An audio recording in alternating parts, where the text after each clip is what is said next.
Alors bien sûr, pour commencer, il faut faire les choses dans l'ordre. On commence par enlever donc l'étrier de frein, on démonte la roue avant, on enlève l'axe, on enlève ici derrière là. Ça c'est le compteur. Donc voilà, on démonte tout de façon à avoir vraiment la fourche et son fourreau de fourche complètement libre. Moi ici, j'ai pas de problème parce que le garde-boue, lui, il est fixé en dessous sur le phare. Donc ça gêne pas. Sinon, sur certaines motos, vous êtes obligé d'enlever. On parle d'une fourche normale, on n'est pas sur une fourche inversée. C'est vraiment les fourches de base. Première chose à faire, c'est qu'on se munit, pour mon cas, d'une clé de 17, une clé 6 pans. Et on va venir ici sur le dessus. Je sais pas si on va bien se rendre compte. Je vais essayer de vous filmer là. C'est pas évident. Voilà. On a un bouchon là en fait qui est sur le dessus de la suspension. Alors attendez, ce qu'on va faire, c'est que je vais mettre un petit coup de téléphone. Donc voilà, on y voit tout de suite mieux avec la lumière. Ici, vous voyez, vous avez un écrou avec le 6 pans de 17. Dessus, c'est un petit cache comme ça en plastique qui est juste clipsé. Vous le prenez, vous le tirez, vous l'enlevez. Et vous avez donc accès ici. Là, dans ce cas-là, vous venez avec votre clé 6 pans. Et vous venez desserrer, tac, voilà, le bouchon. Voilà, là c'est bon, on voit que ça tourne. Pas besoin de forcer plus, on ne l'enlève pas complet, on le desserre juste. Pourquoi on le desserre? Tout simplement parce que le fourreau de fourche, il est encore maintenu ici, regardez, dans les pontées. C'est-à-dire que là, il est tenu ici et il est tenu là, au-dessus. Donc du coup, voilà, ça permet de tenir le tube, de desserrer. Le tube ne tourne pas sur lui-même. Donc c'est le côté pratique. Allez, donc maintenant on va venir desserrer ici les deux pontées. Donc là en bas sur le TSR, il faut savoir que c'est du 12. Donc là c'est tout simple, un petit cliquet, ça on va le tourner dans l'autre sens. Voilà, comme ça on y verra un peu plus clair. Donc là c'est du 12, on dessert. Donc on a la durite de frein qui passe devant. Mais normalement, ça passe sans souci. Si ça passe pas, on met une rallonge. Donc là, il faut savoir que c'est serré au couple. Pour desserrer, par contre, on s'en fiche. On n'a pas besoin. Ça là, j'en chie. Voilà. Ça y est, on n'a pas dû être démonté souvent. Donc voilà, là, on dessert. Pas besoin d'enlever les vis. Hein. Juste, on dessert, tout simplement. Voilà, tranquille. Et après, en haut, ici, derrière le clignotant, on a une deuxième vis. Donc là, par contre, on commence à tenir son tube de fourche. Et on vient choper ici. Donc là, c'est du 14. Et on vient, pareil, desserrer. Pas besoin de l'enlever non plus. On desserre juste. Voilà. Là, c'est desserré. Et donc maintenant, je vais venir ici tirer sur mon tube de fourche. Voilà. On voit. Donc, on ne tire pas sur la partie du bas. On prend la partie ici du haut qui est chromée. On fait tourner sur elle-même. Et regardez, ça sort tout seul. Et voilà. Donc après, ce qu'on fait, c'est qu'on vient déboîter ici le soufflet de fourche. Voilà. C'est juste normalement clipsé. Alors le mien est encore bon. Il y en a peut-être des fois qui ont des soufflets qui sont un peu secs. Et dans ce cas-là, qui ont du mal à sortir. Donc voilà, il faut tirer un peu dessus. Mais c'est élastique. Allez. Voilà, là c'est bon. On passe tout. Nickel. Après, ici, là, il faut un peu l'écraser comme ça. Et on y va en tournant. Des fois, ça glisse tout seul, des fois, ça glisse pas. Et voilà. Donc là, on a enlevé le soufflet. Vous pouvez repérer, pour ceux qui ne savent pas, on voit, il y a 3 petits trous ici. Ça, c'est l'avant. Et derrière, on a une grosse rangée de trous. Là, c'est l'arrière. Comme ça, vous savez dans quel sens il faut le remettre. Après, le haut et le bas, vous ne pouvez pas vous tromper. Vous voyez, ce n'est pas les deux mêmes diamètres. Donc, le plus gros en bas. Le plus petit en haut. Donc là, je prends mon tube de fourche. Vous avez ici le joint spi avec joint à lèvres, ça dépend des versions. Le mien est en bon état, donc l'idée, c'est pas de le changer. Aujourd'hui, c'est pas ça le problème, c'est vraiment juste vidanger l'huile de fourche. Et donc là, maintenant, on vient ici, sur le sommet, et on va venir récupérer, avec notre clé de 17, notre écrou. Et là, dans ce cas-là, on peut le dévisser. On y va. Alors, faire attention, il y a un gros 1 cm de filetage, et après, il y aura une toute petite pression. Voilà. Vous voyez, ça a lâché, pas de beaucoup, hein, mais voilà, on a une petite pression, c'est parce qu'on a le ressort. Et donc à ce moment-là, on enlève. Donc là, on enlève déjà l'écrou. Derrière, on a une douille qui est ici. On les remet dans le même sens. Après, on a normalement une rondelle, voilà, qui est ici. Derrière, on a le ressort, voilà, que je sors, donc qui est plein d'huile, hein, je vous le dis. Donc là, on va le poser sur la table et il va s'écouler tranquillement. Pareil, je le mets dans le sens où je l'ai sorti, on voit bien, hein, le bas vers le bas, le haut vers le haut, comme ça moi je me rappelle. Et maintenant, on a là notre tube de fourche qui est vide. Donc là, tout simplement, je prends ici un récipient qui est gradué en 500 ml. Normalement, si je ne dis pas de bêtises, mon tube de fourche contient ici 539 ml d'huile. Donc maintenant, ce que je vais faire, c'est que je vais venir le vidanger. Donc là, tout simplement, on verse et on y va, on vidange. Voilà, là on peut le retourner complet. Et il n'y a plus qu'à laisser couler. Pas besoin d'attendre 1 heure ou 2, hein. Vous laissez couler quand vous savez le dosage que vous devez avoir. De toute façon, vous allez voir, ça va relativement vite. Là, ça se remplit déjà, on voit. Je suis déjà à 450 ml. Donc voilà, ça permet de voir si vraiment on a bien la bonne quantité. Si vous ne savez pas combien ça va dedans, quand vous démontez, vous mettez dans un bol comme ça gradué. Et tout de suite, vous saurez exactement ce qu'il fallait mettre en huile dedans, à quelques millilitres près, hein, parce qu'il y en a toujours un peu qui reste dedans le temps que ça coule. Donc voilà. Après, moi, je vais actionner un peu ma suspension, histoire d'être sûr que ça coule bien. Voilà. Ça met un peu le tube en pression. Comme il y a de l'air dedans, que vous la comprimez. Voilà, ça permet de faire sortir tout ce qui reste. Je vous fais voir vu comme ça. Voilà, je fais juste ça, vous voyez. J'actionne en fait la suspension pour être sûr d'avoir le maximum qui s'évacue. Donc voilà, si on a le temps, on peut les laisser comme ça goûter. Sinon, après, on retourne. Là, on est bon. Moi, je sors mon tube de fourche. Pas complet, bien sûr, voilà. Donc, on a la partie ici qui est propre. C'est la partie qui est derrière soufflée. Et on a ici une partie qui est dégueulasse. C'est la partie apparente. Donc là, c'est tout simple. On va venir à la paille de fer à 000 nettoyer cette partie pendant qu'on est démonté. Et là, on contrôle bien ici sur la caméra le dosage. Vous voyez, on est à 500 ml. Je dois en avoir normalement 539. Donc, il manque 39 ml, ce qui n'est pas grand-chose. Mais voilà, comme moi, je remettrai l'huile dans les tubes, je mettrai vraiment la quantité vraiment préconisée par le manuel constructeur. Allez, voilà, de la paille 000, on voit. Et puis, on va venir mettre un petit coup comme ça sur le tube. Et on va faire bien sûr tout le tube pour nettoyer toute cette partie.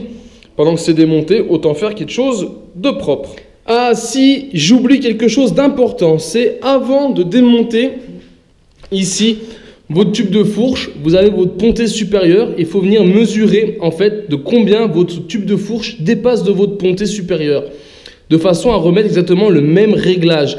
Donc moi, c'est pas compliqué. Ici sur le TSR, ils sont à ras. On arrête le métal à ras et le capuchon en plastique vient par-dessus. Donc c'est vraiment pas compliqué. Il n'y a pas besoin de mesurer. C'est repéré. Les deux tubes, c'est pareil. Donc voilà. Mais pensez-le à le faire. Pas toutes les suspensions sont faites pareil. Certaines dépassent. Moi, je sais que sur mon autre trail, sur le Maxi Trail, je laisse dépasser ici de 5 mm parce que ce confort de conduite m'est préférable pour moi rouler. C'est ma façon de rouler. C'est comme ça que j'aime bien rouler. Allez, voilà les amis, ça y est, mon colis de la bécannerie est arrivé. Donc là, on a reçu les huiles. Ça, c'est de l'huile de temps. C'est valable pour la 125 et c'est valable aussi pour les mobylettes. Moi, je prends la Motul. C'est ma préférence à moi, je l'aime bien. Donc voilà. Ici, oula, hop là. Ici, on a du DOT 3, DOT 4. Ça, c'est pour faire les freins sur la moto. Je vais pouvoir changer le liquide et purger. Ici, j'ai 1 litre. J'ai pris en Castrol 10W40. Ça, c'est pour les boîtes de vitesse moto qui sont séparées. Donc là, c'est mon cas. Donc du coup, voilà. J'ai pris 1 litre. Il m'en faut 950 ml. Et là, j'ai donc, il me fallait 2 fois 539. Et moi, je vais mettre 2 fois 500. Pour les 0,39, ça ne changera pas des masses. Et voilà. Donc ça, c'est mon huile de fourche que j'ai commandée. Donc là, c'est un bidon dans chaque tube. Et voilà, et je l'ai pris donc en indice 20W, un petit peu plus dur, ce qui est plus pratique pour faire du trail à mon goût. Et ben allez, du coup, on va commencer par le premier tube qui est ici. Donc là, je l'ai étiré à fond, il est ouvert à sa plus grande taille. Donc je vais essuyer un peu pour éviter de m'en mettre de partout. Voilà. Donc là, tout simplement, je vais le mettre droit comme ça à la verticale. Et on va venir verser ici notre dosage.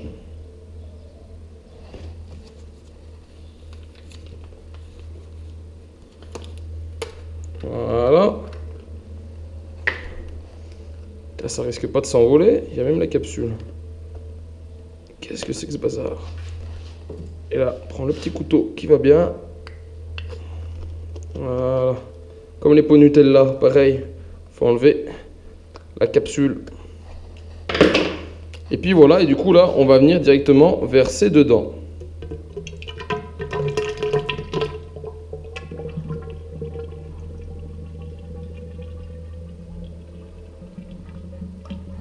Déjà la couleur est quand même plus agréable que ce que j'ai enlevé. Et voilà. Et là, pour être sûr de mettre le maximum, on va laisser comme ça, pour être sûr que le bidon se vide bien. Une goutte, c'est une goutte.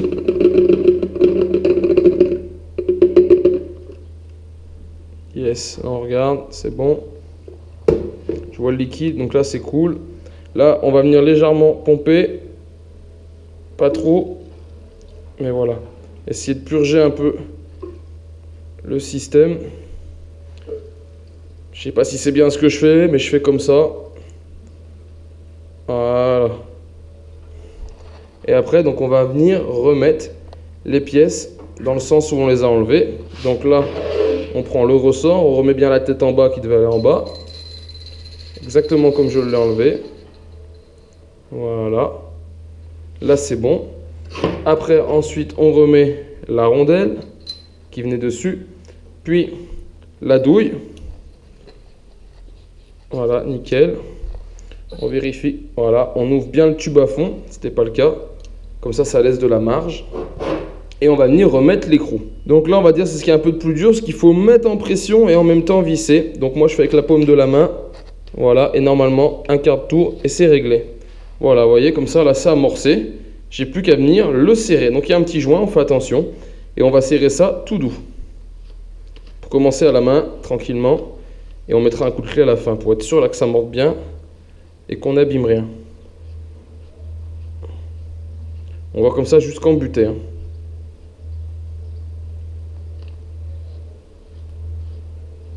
Voilà. Là, ça y est, je suis embuté. Ben voilà, c'est pas plus compliqué, vous voyez, on a remonté le tube de fourche avec la nouvelle huile. Allez, du coup, maintenant, on va faire pareil avec la deuxième.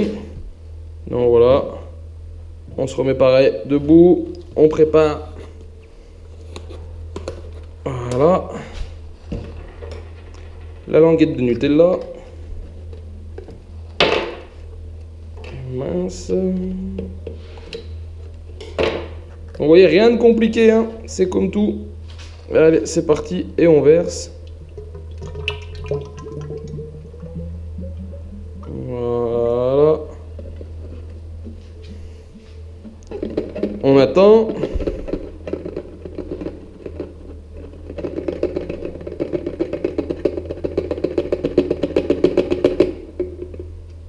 Voilà, c'est bon. On vient réamorcer pour être sûr.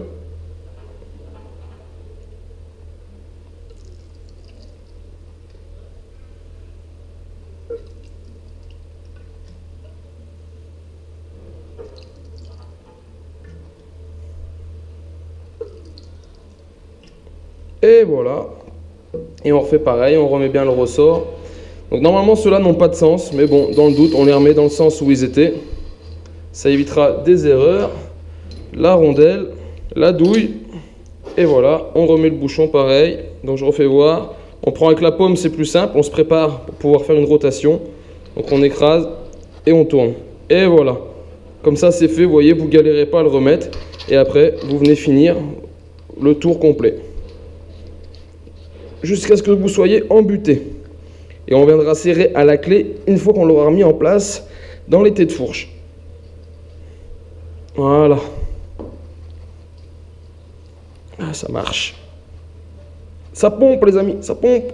Mes deux tubes de fourche ici prêts, on va venir maintenant les remonter sur la moto, mais pour ça on a besoin d'une clé dynamométrique. En effet, il y a un serrage à respecter. Serrage qui se fait ici, donc au niveau des pontées.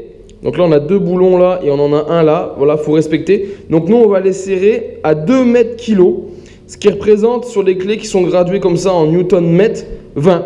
Voilà, 1 mètre kilo, c'est 10. Donc nous, on fait 2. On va la régler sur 20, donc le maximum de ma clé ici.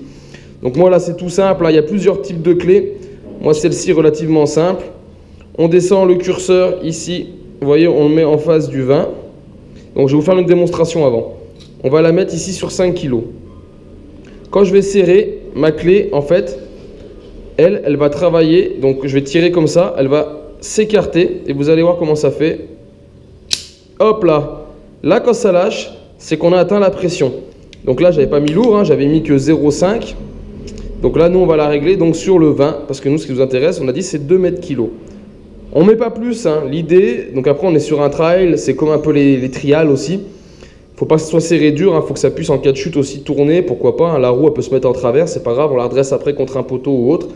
Voilà, faut pas trop y serrer, c'est inutile. Donc allez, dans un premier temps, moi je prends une petite douille de 12 normale pour faire le pré-serrage, on va dire le maintien. On pense bien sûr à remettre son soufflet de fourche qui allait dessus, donc là, pas de souci, on l'emboîte. Voilà, nickel. On peut déjà le mettre en position en bas, comme ça c'est fait, si on veut. Moi je vais le mettre à la fin, pour l'instant je vais le laisser comme ça je pourrai contrôler ma suspension, voir si tout va bien. Et après je le remboîterai au dernier moment. Et là bien sûr, donc on se trompe pas, hein. Ce tube là c'est celui qui va à gauche, donc on vient le mettre du côté gauche. Donc voilà, on le monte gentiment dans son axe. Voilà, nickel. Et on va prendre la petite clé à douille pour venir le régler et le maintenir. Donc voilà, j'ai fait un tout petit pré-serrage ici avec ma douille, hein, sans forcer. Je suis bien venu respecter ici en haut ma cote. On voit, hein, on va essayer de mieux filmer. Hop là. Voilà, moi je vous ai dit, j'arrivais à fleur ici. J'ai que le capuchon noir qui dépassait. Voilà, donc là ici c'est le cas. Vous voyez, j'ai pas assez serré, j'ai bougé, ça redescend. Donc là on va remettre un petit coup de serrage ici pour que ça tienne.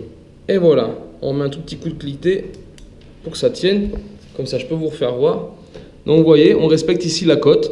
On met bien les deux tubes de fourche pareil de chaque côté. Et après, une fois que j'aurai serré là ma pression, je viendrai fermer mon bouchon en haut avec la clé 6 pans. Allez voilà, les deux fourreaux remis en place. On vient donc serrer ici avec la clé dynamométrique qui est réglée. Et regardez, on y va, on bille et ça va finir par lâcher. Voilà, et là on est bon. Pas besoin de faire plus.